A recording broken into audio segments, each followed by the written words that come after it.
Thank you everyone joining us for this workshop regarding Ulysseus seed funding program for joint research and innovation groups. My name is Radovan Drab. I'm from Technical University in Košice, and it was us in the work package 4.3 task force to prepare, confirm this call or seed funding call. And it's a pleasure for me to present you the final results. And this workshop is dedicated for you, mainly researchers, to inform you and help you to apply for this seed funding. I will talk about 25 to 30 minutes, and I will ask you, as there should be many participants at this event, to use Slido for your questions.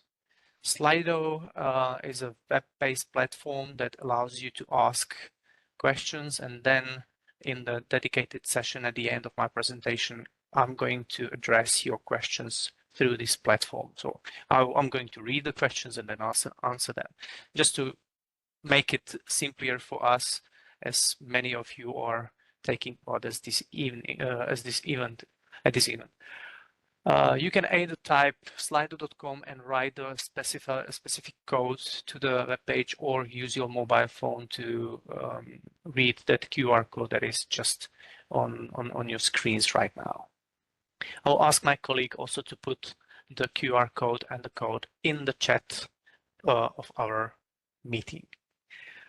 Okay, so let's start and let's talk about Ulysseus joint research and innovation groups and how to establish them by using the seed funding that we have prepared for you. So what is this presentation going to be about? I'm going to talk about what is the objective of the seed funding that we have proposed and of the first call. Who is the actual target group? So for whom is this call intended? What kind of research and innovation groups are going to be supported within this seed funding? So what we do understand under the research and innovation groups. What kind of activities are supported within this seed funding? Then I'm going to talk about main key points and conditions. That means budget and conditions that have to be met to be eligible for this funding. Then I will present a process, how to apply for the seed funding, with an direct example, and then we can go on to your questions and answer them. Where you can find already the information about the call, you can find them on the official ulysseus.eu webpage /calls, or find the calls section. There are already all the information I'm going to talk about published, and you can read them as we go on with the presentation. So who are going to be the target group of the seed funding, and what is the objective of the seed funding? So the main objective of seed funding program for joint research and innovation groups is to support Ulysseus research and innovation group creation, and of course to enhance research quality and impact by strengthening international collaboration. As this is a seed funding, the main objective is to provide you with the option as researchers to get together, join, brainstorm, and generate research ideas that can, in the future, turn into projects, articles, or even bigger research groups. So this seed funding is mainly proposed to establish these activities, to meet together, establish a research and innovation group, describe the roles inside of the group, decide on the objective, decide on the outputs, brainstorm the ideas, and prepare the actual research and innovation group in the end. So who are going to be the members of these groups? So primarily, the groups are going to consist of researchers from Ulysseus partner universities. What do we understand with researchers from Ulysseus partner universities? Are researchers who are administratively eligible to use the seed funding funds. So either a part-time contract or a full-time contract or any kind of legal contract that is common for your country or your university and you are part of that is okay. Then these groups also are going to consist not only from researchers, but also associated partners or stakeholders who are relevant to your research, either if they are private or public sectors. They can be part of the research and innovation groups, but unfortunately not as funding beneficiaries, but as members, and they are really, really welcome here. Only researchers from partner universities can receive the funding from this seed funding program. That has to be said at the beginning. Who are the other subjects that I'm going to talk and use in this presentation? So researchers, we have already clarified who these researchers can be. We also call them applicants. One of the researchers should be voted or selected as a lead applicant. So one member of the group is going to be selected as a lead applicant who is going to do all the administrative work, like submitting the application form, communication issues, and everything. He's going to be our main communicating person with whom the selection committees and approval committee is going to talk to, and who is actually going to submit the application form. Then stakeholders and associated partners. Associated partners of Ulysseus European University, there is actually a predefined list or group of these associated partners, but also you can go beyond that list or on top of that list and have members of different stakeholders or associated partners. So these are the organizations and institutions that collaborate with you, can collaborate with Ulysseus Alliance. Then I'm going to talk about the Ulysseus Experts Database. This is a researchers database that was established to register researchers and provide them with a platform that they can use to connect, find other researchers, enhance their researcher groups, and even to present themselves. So this database already exists, and many of you are probably already members of it. And we would like to also assure that this database is going to have quality, from the quality point of view, good records of the researchers. Therefore, we are motivating the researchers to use it as one of the source. It's also one of the condition of the seed funding or the research and innovation group creation, that all the members should be part of this or have to be part of the Ulysseus expert database with a public profile, as we are using the information from there to prepare a more enhanced application form. Ulysseus approval committee and Ulysseus local selection committee. So the approval committee, that's more like a administrative force behind all this. This committee consists of 4.1 task force members, and their role is to do all the administration, communication, and technical check of all the applications received, and do these quick corrections, like you are missing something or there is some error and stuff like that. And then there are 8 local selection committees, and these committees are actually going to do the assessment of the groups, and these committees are going to assign, confirm, or reallocate the budgets of your proposed research and innovation groups. Okay, so what kind of groups are we going to talk about? So in this seed funding call, or in general in this whole program, we distinguish between 2 types of research and innovation groups. One which is around the topics of innovation hubs within the Ulysseus European University. Next slide is going to be focused on those topics if you are not already aware about them. And the other groups are research and innovation groups in common research disciplines. That means those research disciplines that are common for your faculties or universities or departments or your, I don't know, probably professional research that you're actually doing. So if you have like researchers around that topic, that's meant with the second part. The difference or the conditions for these two groups are not so big. There is actually only one main difference. Every other condition is for both of the groups the same. And the condition is that if the interdisciplinary research and innovation groups, means it is interdisciplinary, forms around the Ulysseus Innovation Hub's topics should have on top of at least three researchers from at least two different universities, also at least one associated partner or stakeholder that is related to the topic or related to the research as a member of that group. The same applies also for the other group without the, let's say, the condition of the associated partner or stakeholder in this case.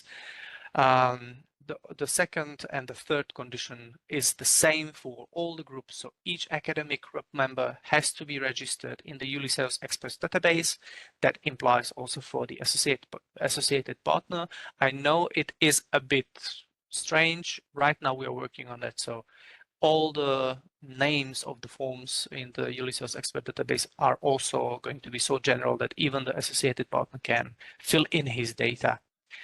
And the last condition is that each research and innovation group has to have one lead applicant who is going to do the submitting of the application on behalf of the group to the seed funding call and so on. So there is an example. If there are 7 partners from, let's say, 3 universities, you are going to submit one application form by that one lead applicant who is going to do the job and collect all the information required for the application from all these 7 partners that are going to be involved. Again, to mention it, that researchers, experts, and innovators from other institutions other than the Ulysseus partner universities can, of course, join these groups, and they are really welcome, but they can't take a role as a beneficiaries from the funding, and their contribution should be somehow clarified at the end or outlined. Ulysseus Innovation Hub topics. There are 8 innovation hubs in general in our consortium, and the topics are around aging and well-being, artificial intelligence for business and education, cybersecurity, digitalization transformation for industry, robotics, socio-ecological sustainability, sustainable energy, transport, mobility for smart cities, sustainable entrepreneurship, and impact. Each of these innovation hubs is assigned to, I think, one of the partners, and you can read about these topics more at the ulysseus.eu webpage, the official webpage, where you can find out more detailed description of each of these topics, even with contacts to these innovation hubs. So you can even start the collaboration even before you apply for the research and innovation group. Now, let's talk about the activities. I mentioned that it's a seed funding, so its main objective is to promote the generation of the first research ideas, to promote the creation of the research and innovation group. So the main activities are going to point that way. So they are aimed to enable some kind of in-person meetings where the researchers can collaboratively meet and establish this research and innovation group. They can then define what is the actual role of this group, what is going to be the outputs, whether it's going to be, I don't know, writing future proposals, or I don't know, probably applying for some grants or maybe patents or doing research in some stuff or writing articles or whatever. So again, it's to meet together, exchange the ideas, share the knowledge and experience among the members, establish the group, define the roles, objectives, and start collaborating and probably grow together. So these activities then are mainly focused to travel expenses of the researchers to meet together, like travel, accommodation, subsistence, and then also to establish or to host some kind of workshops, meetings, seminars where these researchers from that proposed group can meet and go through all the stuff that all the activities that I mentioned before. They can discuss then what the output of that collaboration after the 12 months is going to be, or what they are actually going to do. There can also be any other eligible cost, but upon prior consultation with the European Commission project officer, you can ask this question through the Ulysseus general manager, whether that kind of cost is going to be eligible. And we go through the round of asking and answering that particular issue and clarify whether or not that cost is eligible or not. But in general, there is actually right now a list of ineligible costs. They include but are not limited to overhead costs, staff costs, equipment costs, conference fees, third-party services like consultation companies, or proposal writing third parties costs and costs of such associated activities. So this is what will be listed in the rules. Now, let's talk about the key points and other conditions. The conditions are probably already well mentioned, but there are still some that that I have to repeat again. So, but first of all, let's start with the budget. Each of the group is going to propose the budget for their group individually in their application form. The local selection committee, when doing the assessment, will propose the funds or do the corrections available for each application according to the internal strategy of their particular partner university. This strategy prioritizes either fewer RNI groups with a larger budget or many smaller RNI groups with smaller budget. There is an orientation guideline of funding, and that is 3,000 euro per applicant. Applicant means researcher that can be allocated, but this will strongly depend on the number, composition, and the relevance of the groups per Ulysseus partner university. Each partner university will then distribute the allocated amount according to their internal rules. So it can be either a dedicated budget, or it can have a form of grant, or it can be some kind of payment. It is really depending on your local internal rules of your institutions. Conditions I already mentioned, at least 3 of them. So one of it is to have at least 3 researchers from at least 2 different universities, and in case of Innovation Hub topical group, also 1 associated partner or stakeholder that is required to apply for the seed funding.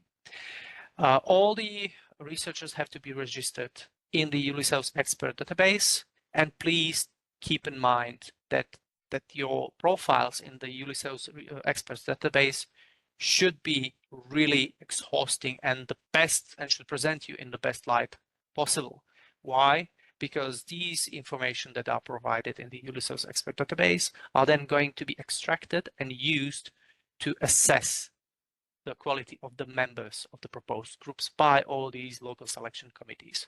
So we are not going to ask you to fill in a lot of forms and stuff like that. So we use it that kind of approach. The seed funding and all its activities should have to be carried out in 12 consecutive months after the seed funding approval.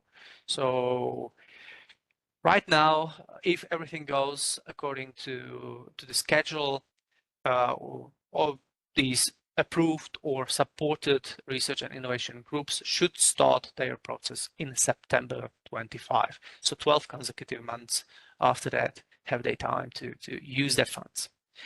Reporting, this is also one condition.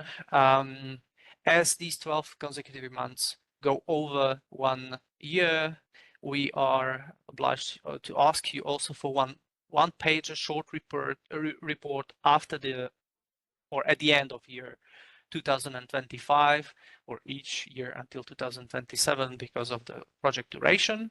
And there should be also one report at the end of the funding period, which is at the end of 12 months of seed funding. So at the end, like a bigger report that is going to describe what you have done and how well you've done it and what are your next steps. And one pager at the end of the year, like what have been done, like just like a short information, how is the group performing right now, or what activities is carrying it out, or something like that. The budget is distributed already to all Ulysseus member universities, and the distribution is more or less like on the table. So it is around, okay, roughly 55 in an average 55,000 euros. That is allowing more or less around 18 to 21 researchers to be funded through this scheme, or less. Or more if it's going to be less money assigned. Okay. Now regarding the application process.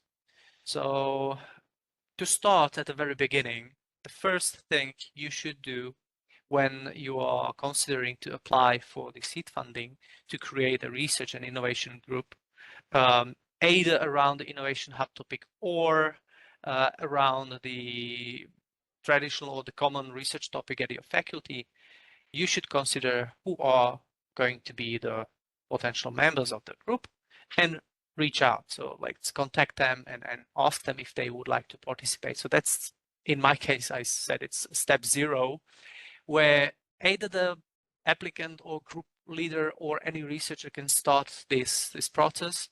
And usually you are either trying to use your already established research group, or using your databases, or you can use the Ulysseus expert database to find researchers in your research area or in your research topic and contact them. So that's the step, I would say, 0, to search for your potential partners and contact them if they are willing to participate or whatever. You can use the Ulysseus expert database. These are the screenshots from there. After clicking any researcher's let's say box, you can find his details, like I have here of my colleague, that you can then contact him or her by email address. When you have done your communication and you have decided who are going to be the members of the group and who is going to be the lead applicant of that group and going to propose the application form and submit the application form, then the lead applicant should download and fill in the application form using all the information provided by the members of the group. So he's going to ask for the contact details of the members, and he's going to elaborate and compile together the description of the group and all the required parts which are in the application form. After the form is finalized or complete, the lead applicant is going to submit the application form, which is actually nothing complicated. It's just like an Excel file where there are only 2 sheets. One is going to describe the research and innovation group, and the other sheet is to describe the members, like to do a members list, and then submit this Excel file using a predefined link, which is also included in the Excel file. And that's actually it. The call is already open. The date or the deadline for the submission is, if I'm not mistaken, 18th of May. So you have still plenty of time to consider a submission of it. If, let's say, the lead applicant submits such an application form through that link and the deadline is met or due, then the administrative part, so the Ulysseus approval committee, collects and checks all the application forms. We're going to do it on a weekly basis, so we can really quickly communicate if there are some errors or mistakes, or probably if there is some need for corrections in that application forms, and we are going to re-communicate it with the lead applicant to make the corrections.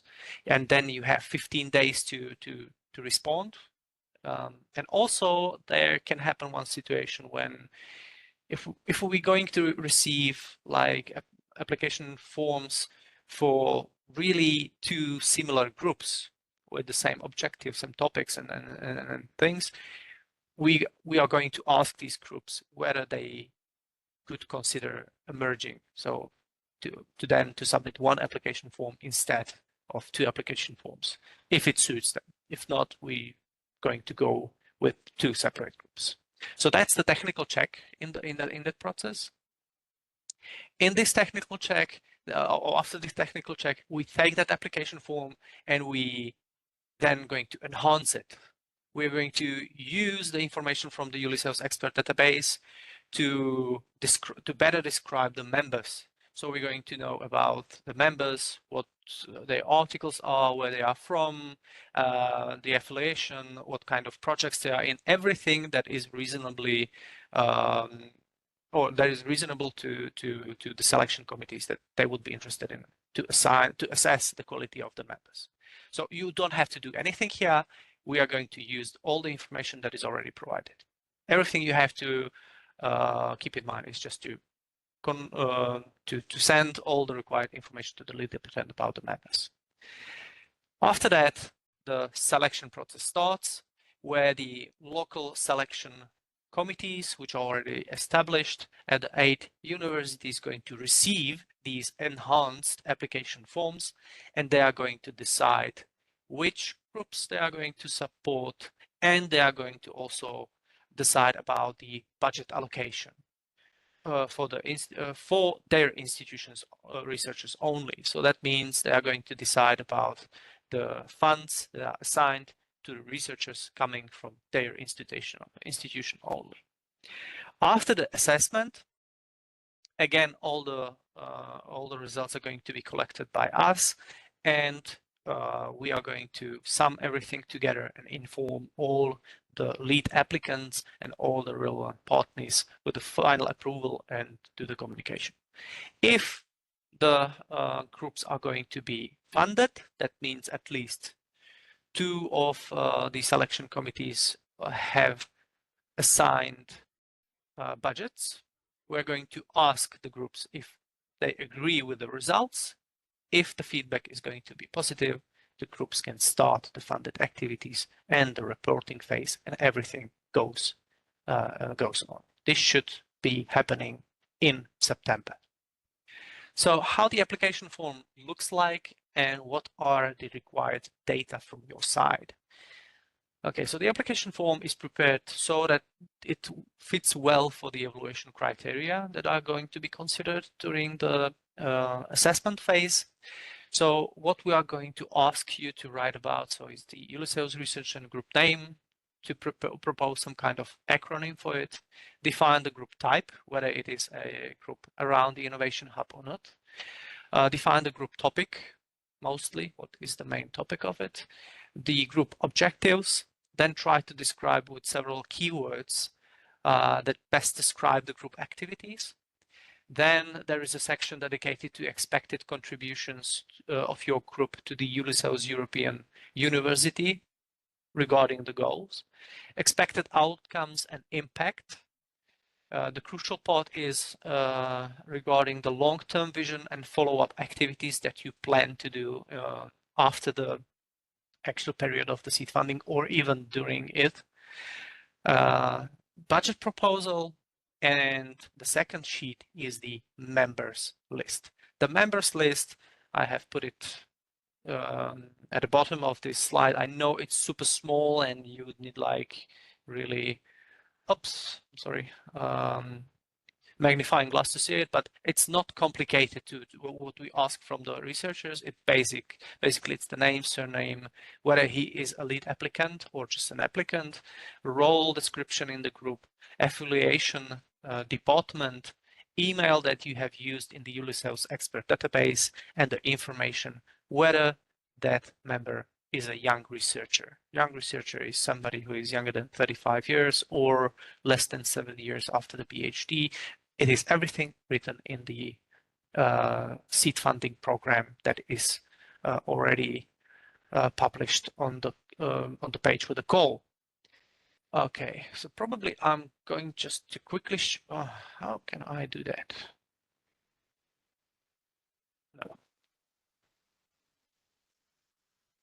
I'm going to show you how the application form looks like right now, so I can avoid further questions at the end. So this is how the application form looks like. Here is the first sheet with the instructions, what to do in here. There is a huge part where you can click the link, click here to submit your application, and that redirects you to a link where you're actually going to upload this Excel when it's filled. The sheet with the name group info asks you for the RNI group name, acronym, type of the RNI group, topic, objectives. It's counting you the words for you so you know if you are too long or too short. Keywords, there are also instructions how to do it. Expected contributions to Ulysseus European University. So you have to explain how these groups activities align with the Ulysseus goals. If you click on that, you'll be redirected to the Ulysseus goals. Expected outcomes and impact. Again, you're going to describe the results of your groups. What is the long-term vision? Here is the budget, so some kind of justification, what for you are going to use the budget. And then you have to enter the number of the group members. This should correspond to the second list, which is the members list. And you can fill in then the requested budget with your proposed sums in 3 categories: travel, accommodation, and subsistence services for workshops or other eligible costs upon consultation. Second sheet or third sheet is the members list, where you have to fill in the members. If you set up the number of researchers, it automatically unlocks more cells for you to fill in the corresponding numbers of members of that group. And that is actually everything. Save this document and then send it through the corresponding link to us. Okay, after we receive your application form, what we do, we take that form and we combine all the information there with the information from the Ulysseus experts database, and we do something like you see on the screen right now. We call it an extended application form. This is a form you are going to receive after the approval or after the local selection results information, where you're going to see everything that you have written in the application form, including the information that we have sourced out from the Ulysseus expert database about the members. This is just to make the life of the selection committees much easier, and they don't have to look through several documents, so they have to just go through one document to even ease their job. What are the actual assessment and evaluation criteria? So there are 5 criteria to go through. This is like, again, just like an orientation for the local selection committees, how to help them to decide or to prioritize those or that group and stuff like that. So it's like a guideline for them. So the first one is the relevance and quality of group members. So this is where the information from Ulysseus expert database comes in. We're also using the ORCID profiles if you have, or researcher profiles if you have that. So you can receive 20 points for that criterion. Number of group members, involved partners, universities, and associated partners in the group member. Again, more like quantitative criterion with the 20 points as the top. Then qualitatively assigned alignment with Ulysseus priorities and potential for impact. The fourth one is the long-term vision that was mentioned. And the fifth one is assessing the gender balance of your team, the presence of women and young researchers in the group, again, with a maximum of 20 points. So this is like a guideline for the selection committees to assess the application forms received. Okay, so what is the actual timeline and where are we staying right now? So we are just running in April. So the call number 1 was announced. This is right now the webinar for the researchers we are attending. There's going to be a webinar for the selection committees too. The call ends on the 18th of May. After the 18th of May, we still keep that 15 days time to probably do the technical check and quickly respond if there are going to be errors of the applications that were submitted on the very last day. So there's still like the kind of buffer. So at the beginning of the June, the assessment phase starts, and in the mid-June it should be finished. All the results are going to be put together by us, and all of you are going to be informed by the end of the June with the results, whether your group is going to be supported or partially supported, or the worst case, probably not. Okay, so the final approval end of June or probably the beginning of July. Then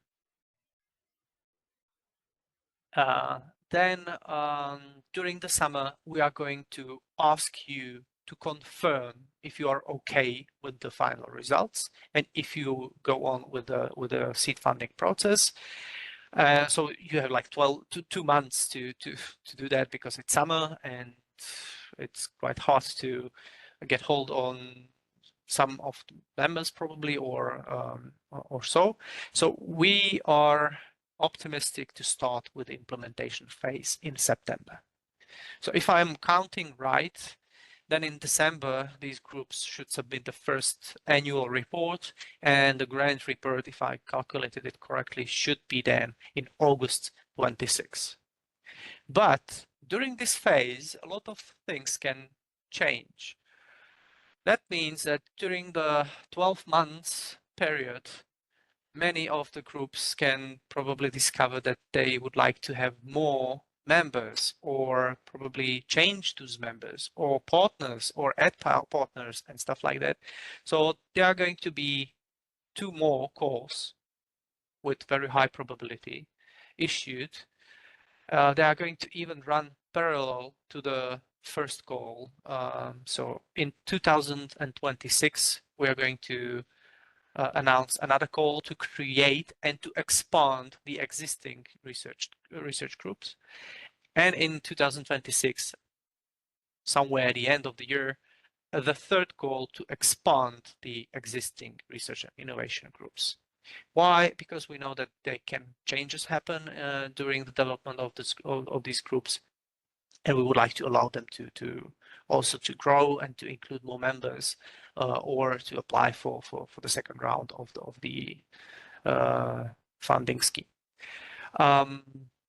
Everything depends on the issue of how many application forms are we going to receive during the first call, and of course it is really related to the funds available at each university.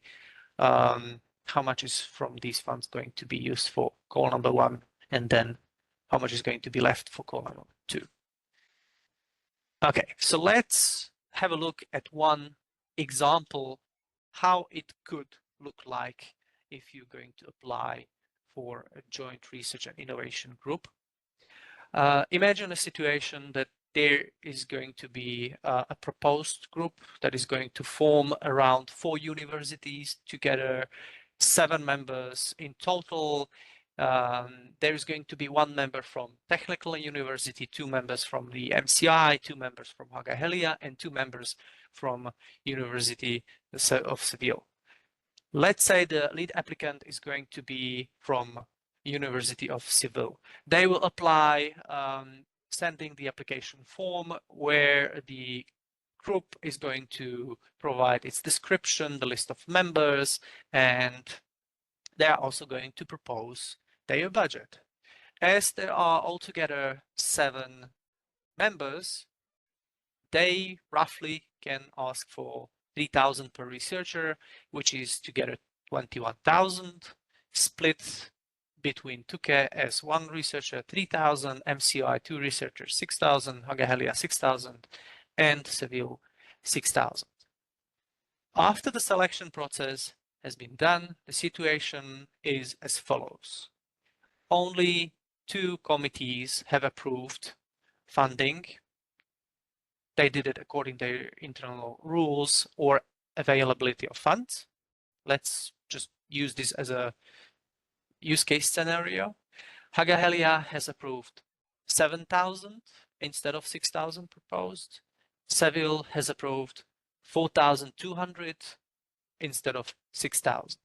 There are two universities who didn't receive the funding. So this group was informed with the results, which are, you are actually being funded because at least two selection committees have assigned you budgets. So now we are asking you if this is a acceptable situation for your group or not. So not approved funding was for MCI and for Tuke. MCI is willing to participate in that group, no matter the funding, because they have found different funding. They are going to use probably another project to fund the trips or host the workshops or stuff like that. Tuke, unfortunately, is not willing to participate without the seed funding because probably it was only that one researcher and had no other funding sources. Even in this case, the group can be established and the lead applicant can inform us back with a decision. So the group can be funded with Tuke, Hagahelia, MCI, with only, there is an error with Hagahelia and UCA founded, which is going to be in total, even there is an error, 7,000 plus 4,200, that is 11,200 in total. Each university has its own allocated funding that is exclusively available to its own researchers. So in this case, probably the researchers would have the meetings probably at MCI and all the others would be traveling or having it at Hagahelia or probably in Spain. So this is like a hypothetical scenario, but I have to correct it because there are these errors that I have just found in general. Okay, so this could be a process example. And what I forgot to mention is that in September, there should be a welcome webinar for all the supported research and innovation groups where we can talk, discuss, and answer questions regarding the activities and how to spend the funds. Okay, and now if there are some questions, I'm going to check with my colleague. Probably I'm going to ask you for help. Okay, I stopped sharing for a while because I need to open the Slido.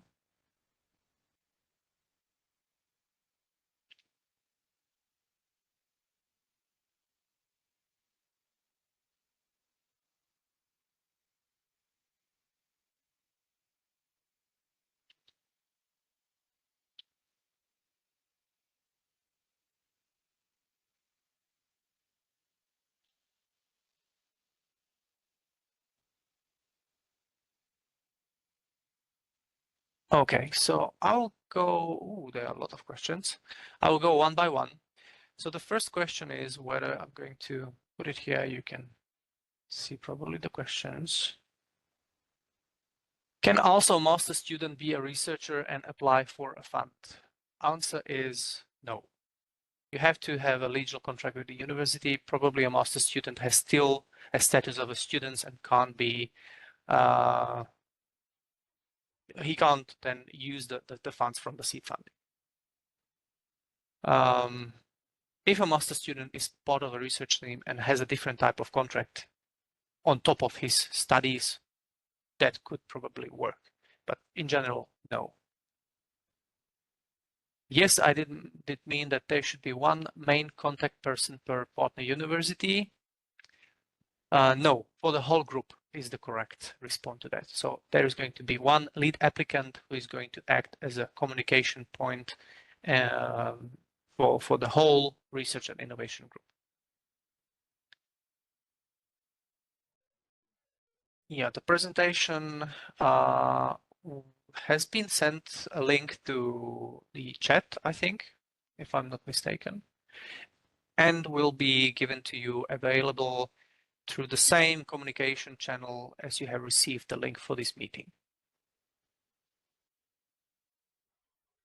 Yes, you can join an existing research and innovation group that has been established through the seed funding, and you can then be part of it when you are going to apply for the second call, for example, because that one is intended for expanding the existing research and innovation groups. Travel costs for researchers, excluding associated countries. Okay, I don't understand associated countries, but travel costs are eligible for the researchers as the members of the research and innovation groups. I don't see any problem for an UK institution to be an associated partner in the research group, but again, I repeat, it can't be a beneficiary, so it can't be directly paid from the seed funding.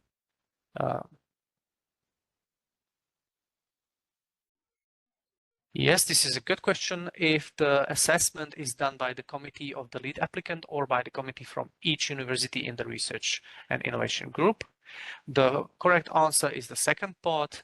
It is done by the local selection committees from each university in the research and innovation group. So in my example, I had like 4 universities involved in that particular group. So only 4 local selection committees are going to assess the application form of that particular group.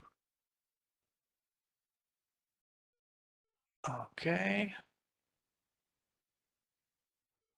The research and innovation group must be registered at Ulysseus or can be a group of any university partner.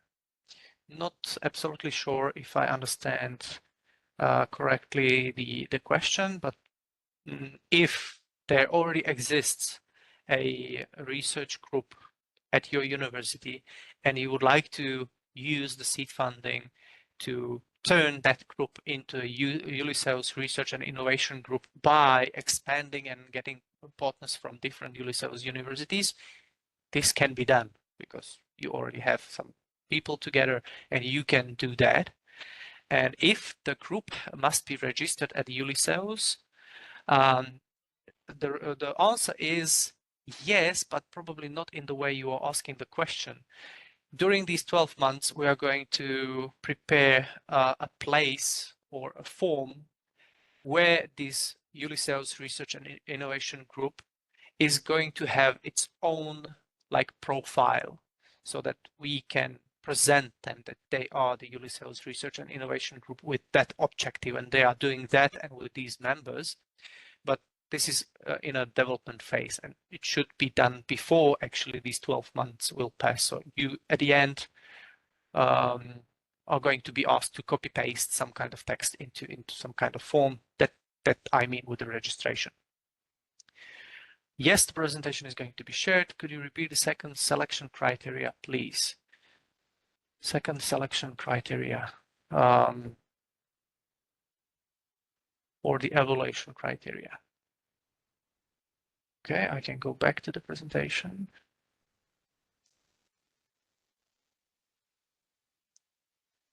So the second was the number of group members involved in the partner universities and associated partners or stakeholders. So this is a quantitative issue.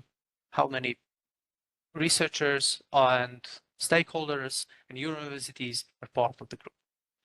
The more, the better. I think that was the question. Not completely sure. Can also researchers that are older than 35 but still PhD students apply for this program?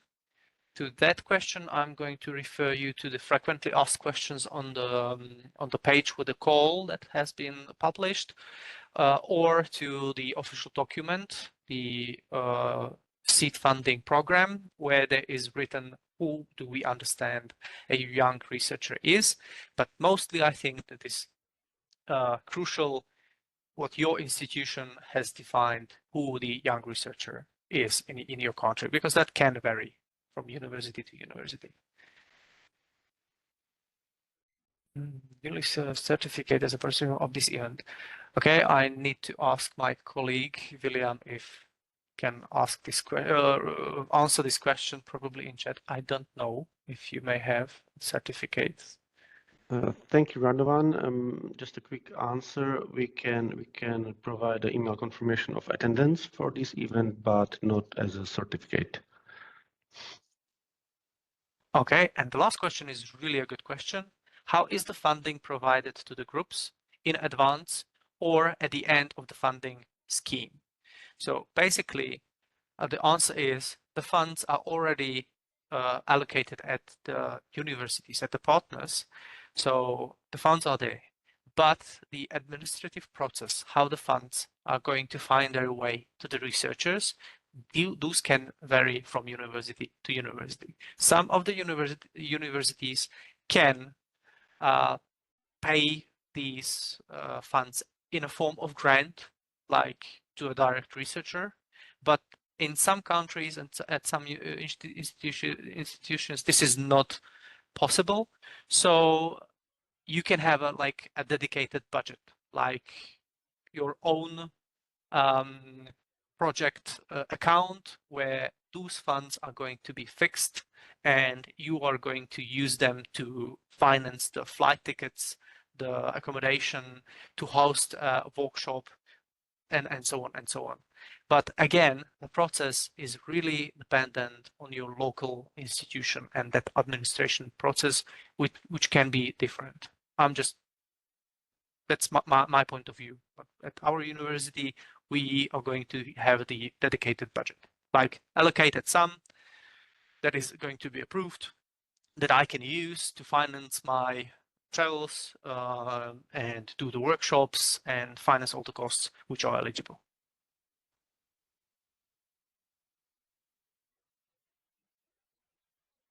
Yes, there is one error. Use the link at the bottom with where all the links are at one place for the form. It redirects you to wrong page, the point 6, study of the application form. We know about it. We just discovered it. We are going to fix it. Okay, and I think that was the last question. If you may have any other questions, please use the contact email that is on the call web page where you can ask questions even outside of this meeting or if this is the phone code, even outside of this meeting.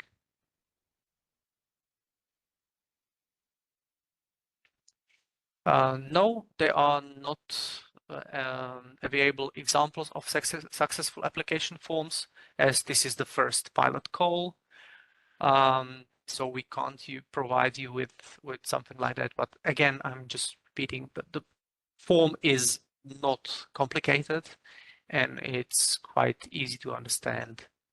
And the information required is pretty well described. So I think it's like clearly stated. Okay, so that was the last question. If there is nothing else, I would like you to thank for the patience that you have spent, and I'm looking forward for your application forms that we are going to receive, and looking forward for creation of research and innovation groups. They are going to foster the research inside the Ulysseus European University. Okay. Thank you, and that's everything from my side. So thank you again, and have a nice Thursday.